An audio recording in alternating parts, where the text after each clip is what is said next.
Police কর্তাদের নিয়ে জরুরি বৈঠক ডাকল কমিশন। শহরে অশান্তির আশঙ্কা, দ্বিতীয় দফা বৈঠকে আগে কোন পরিকল্পনা? রাজ্যের শেষ তথা দ্বিতীয় দফা নির্বাচন বুধবার সোমবার শেষ হবে নির্বাচনী প্রচার।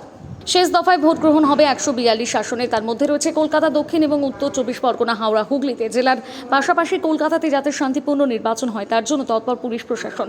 কলকাতায় ভোটের আগে পরিস্থিতি পর্যালোচনা করতে সমস্ত থানার ওসি সহ পুলিশ কর্তাদের বৈঠকে ডাকা হয়েছে। এখানে হাজির থাকবেন নগরপাল অজয় নন্দ। প্রথম দফায় 16 জেলার 152 আসনে ভোট হয়েছে। এদিন লাভপুর, দুবরাজপুর, নওদা সহ কয়েক জায়গায় অশান্তি হলেও মোটের ওপর শান্তিপূর্ণ হয়েছে নির্বাচন।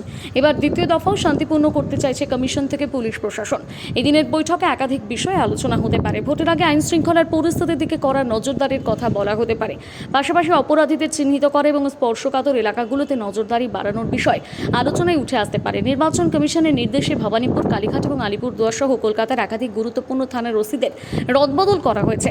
এদিন সমস্ত থানার ওসি সহ পুলিশ কর্তাদের ডেকে পাঠানো হয়েছে। দ্বিতীয় দফা নির্বাচন যাতে হিংসামুক্ত হয় সেদিকে কড়া নজর রাখতে বিশেষ ব্যবস্থা নিতেও বৈঠকে ডাক দেওয়া হয়েছে। এই বৈঠকে হাজির হয়েছে পুলিশ কমিশনার, রিটার্নিং অফিসাররা, ভোটের নিরাপত্তায় যুক্ত সমস্ত আধিকারিকরা হাজির হয়েছেন বৈঠকে।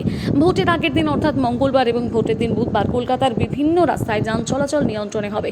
গণনার দিন অর্থাৎ 4 মে কলকাতার রাস্তায় একই ব্যবস্থা থাকবে।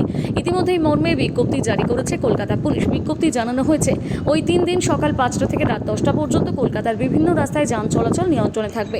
তবে কোথাও নির্বাচনের কাজে ব্যবহৃত গাড়ির ক্ষেত্রে ছাড় দেওয়া হয়েছে। কলকাতা পুলিশ জানিয়েছে ওই 3 দিন কসবার অ্যাক্রোপলিক মল এবং গীতাঞ্জলি স্টেডিয়ামের পেছনে রাস্তা একমুখী থাকবে। তবে নির্বাচনের কাজে ব্যবহৃত গাড়ির ক্ষেত্রে বিধিনিষেধে ছাড় রয়েছে।